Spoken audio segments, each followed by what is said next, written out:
8월 25일 금요일 예레미야서 25장 15절로 29절 진노의 술잔을 마시게 하라입니다. 하나님께서는 예레미야 선지자를 통해서 진노의 술잔을 전하게 하십니다.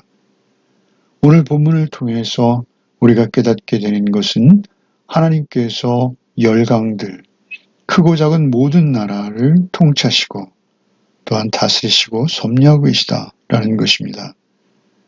그리고 또한 우리가 깨달아야 할 것은 그 가운데 특별히 이스라엘을 하나님께서 선택하셨고 그들에게 율법을 주시고 하나님을 계시하셨기에 더욱 엄격한 잣대를 그들에게 적용하십니다.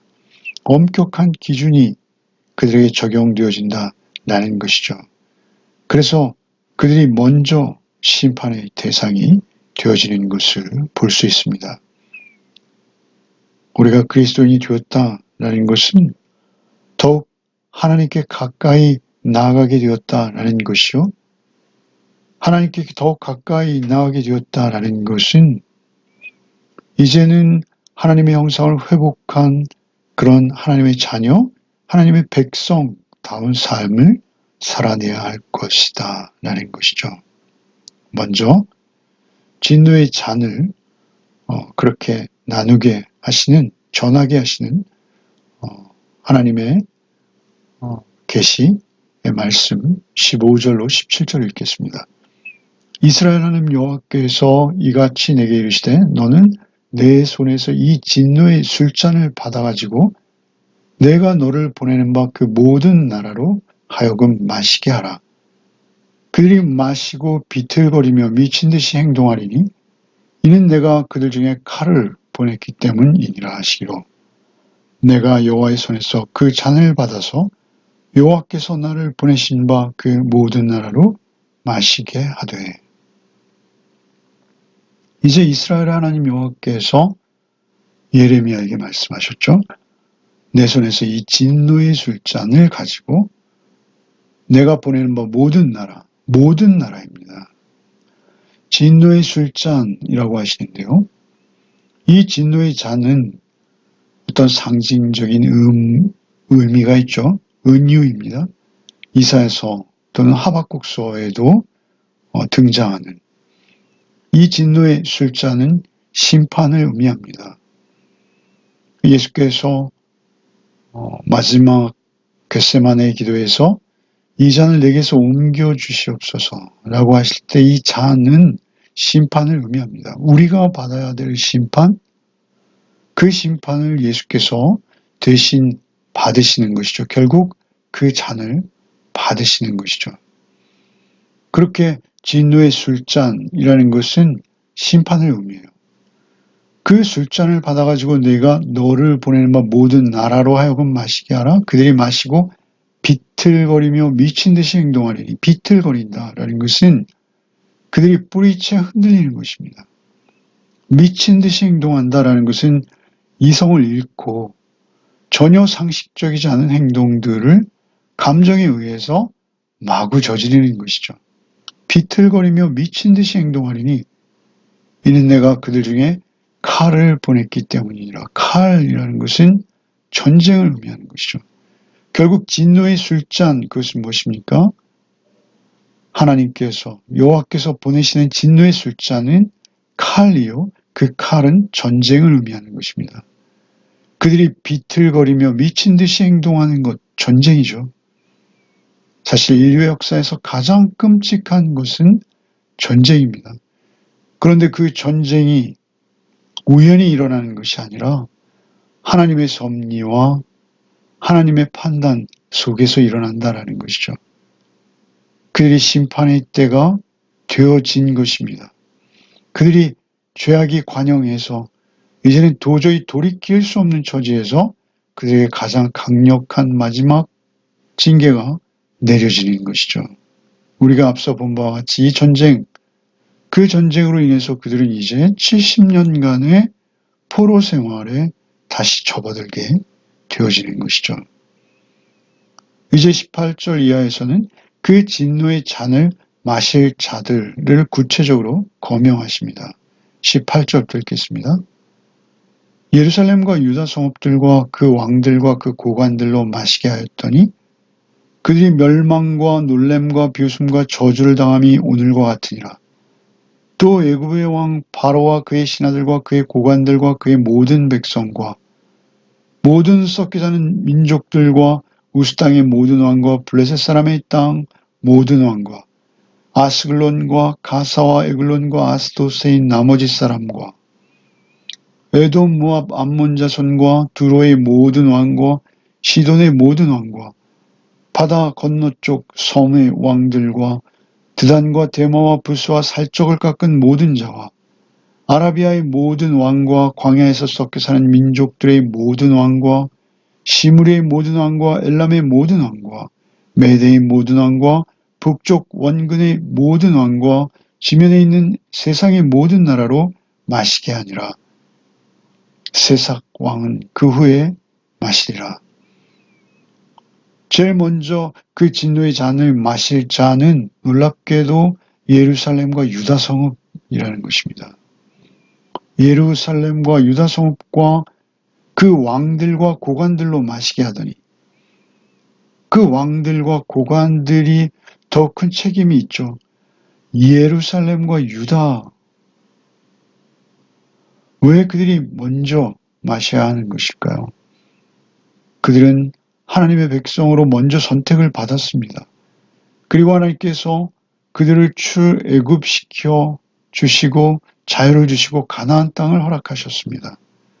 그러나 그들은 하나님의 음성에 귀를 기울이지 아니하고 오히려 눈에 보이는 우상을 쫓으며 애굽의 신, 바벨론의 신, 가나안 그 본토에 있던 신들을 섬기기까지 우상을 쫓으며 하나님께 등을 돌린 것이죠. 예루살렘과 유다 성읍들과 그 왕들과 그 고관들로 마시게 하더니 그들이 멸망과 놀램과 비웃음과 저주를 당함이 오늘과 같으니라. 멸망이죠. 그 멸망으로 해서 주변이 놀랍니다. 놀램과 비웃음과 저주. 결국 그들이 포로되어 끌려가는 모습, 그것은 비웃음과 저주일 수밖에 없는 것이죠. 그것이 마치 눈앞에 펼쳐지고 이미 펼쳐진 것과 같이 오늘 본문이 기록되고 있습니다. 하나님의 심판, 하나님의 작정과 계획은 그렇게 정확히 실현되어질 것이죠. 그리고 이제 주변 나라들도 그 잔을 마신다라는 것이죠. 애굽, 우스 땅, 그리고 블레셋의 지역들이 소개되죠. 아스글론, 가사, 에글론, 아스돗. 그리고 에돔, 모압, 암몬. 이 다 이스라엘의 형제들이었죠. 에돔, 모압, 암몬 자손과 두로의 모든 왕과 시돈의 모든 왕. 유다의 북쪽 지중해 연안에 있는 도시들이죠. 무역으로 흥왕한 아주 부강한 도시들. 두로와 시돈의 모든 왕과 건너쪽 섬, 곧 지중해에 있는 섬들이죠. 드단과 데마와 부스와 살적을 깎은 모든 자, 아라비아의 모든 왕, 그 주변에 있는 모든 왕들, 특별히 북쪽으로도 그 왕과 광야에 섞여 사는 민족들의 모든 왕, 시므리의 모든 왕과 엘람의 모든 왕과 메대의 모든 왕과 북쪽 원근의 모든 왕, 동서남북이 다 포함되는 것이죠. 세상의 모든 나라로 마시게 아니라 세상의 모든 나라가 그 칼을 받게 되어서 전쟁의 소용돌이 속에 빠지는 것이죠. 그 소용돌이 중심에는 바벨론이 있습니다. 특별히 26절에는 세삭 왕은 그 후에 마시리라. 세삭은 바벨론입니다. 히브리어 아모의 방식으로 바벨론을 부르고 있어요. 세삭 왕은 그 후에 마시리라.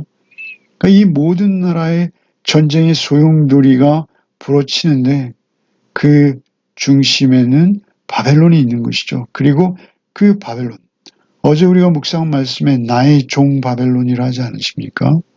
하나님께서 그렇게 바벨론을 사용하셨지만 그들 역시 심판을 받을 수밖에 없다는 것입니다. 각 나라에는 신들이 있죠. 이스라엘의 신 하나님 여호와는 오히려 그들에게는 작은 신으로 여겨질 것입니다.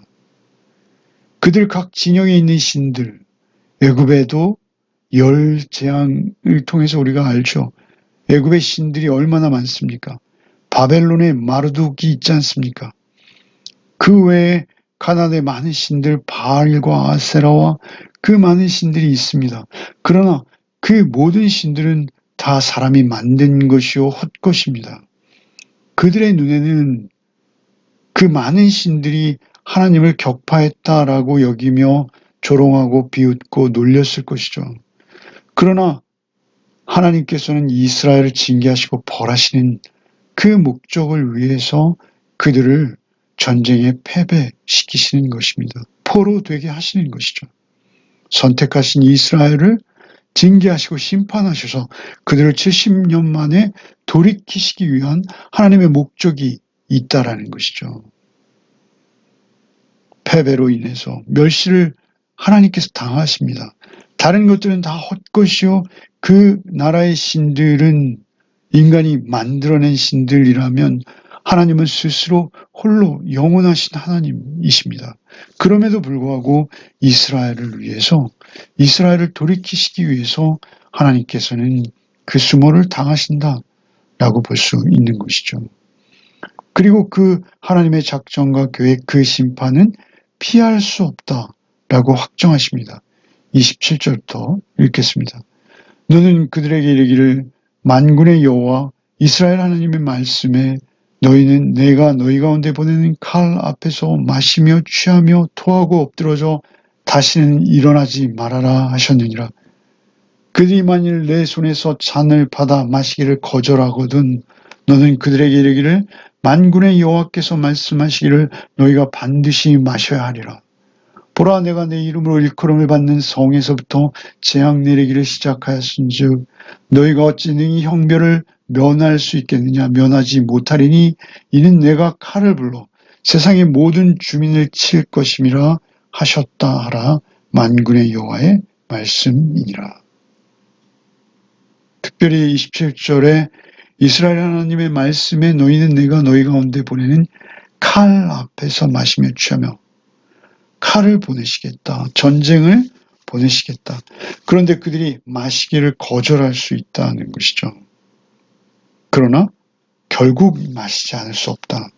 반드시 마셔야 하리라. 이유는 무엇입니까? 29절에 내가 내 이름으로 일컬음을 받는 성에서부터 재앙을 내리기 시작하였은즉 너희가 어찌 능히 형벌을 면할 수 있느냐. 면하지 못하리니.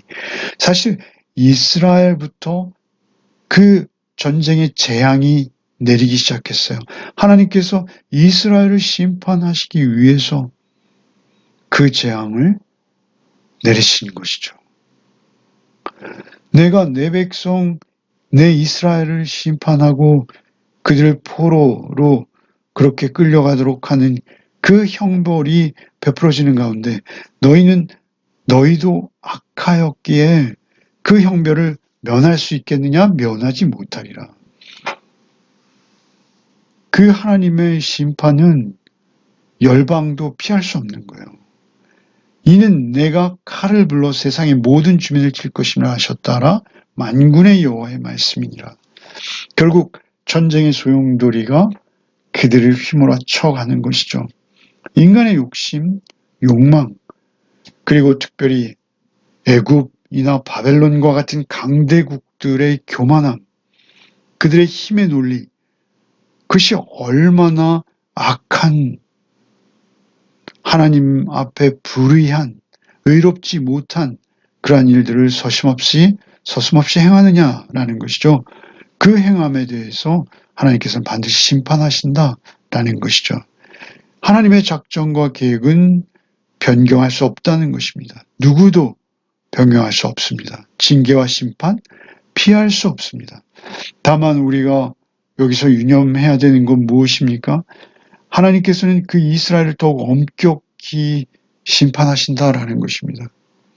자기 백성이기에 더욱 엄격히 다스리시는 하나님이시라는 것이죠. 열방을 심판하는 것은 오히려 이스라엘 백성을 심판하는 모습의 연장선상에 있는 것일 뿐입니다. 하나님의 가장 큰 관심, 그것은 하나님의 백성인 유다, 곧 이스라엘인 것이죠. 심판이 대상이 된 자들 반드시 잔을 마셔야 함은 하나님의 심판이 자기 백성에서부터 시작되었고 하나님께서는 그 백성을 더욱 엄격히 다스리시는 하나님이시라는 것을 우리는 잊지 말아야 된다라는 것입니다. 전쟁이나 살인과 같은 무거운 죄목들을 근거로 심판하시는 열방과 달리 이스라엘은 유다에 대해서는 그들이 율법을 멸시하고 가난한 자들에게 정의롭게 하지 아니할 뿐만 아니라 하나님의 공의와 사랑과 멀어질 때, 등을 돌릴 때 그들이 이 사회에서 참으로 소금 같은 역할을 감당하며 하나님 제사장 나라로 하나님의 인격과 성품을 드러내야 할 그들이 정반대로 갈 때 하나님께서는 그들을 구원해내신 것에 대한 책임 또한 요구하신다라는 것을 우리는 잊지 말아야 하겠습니다.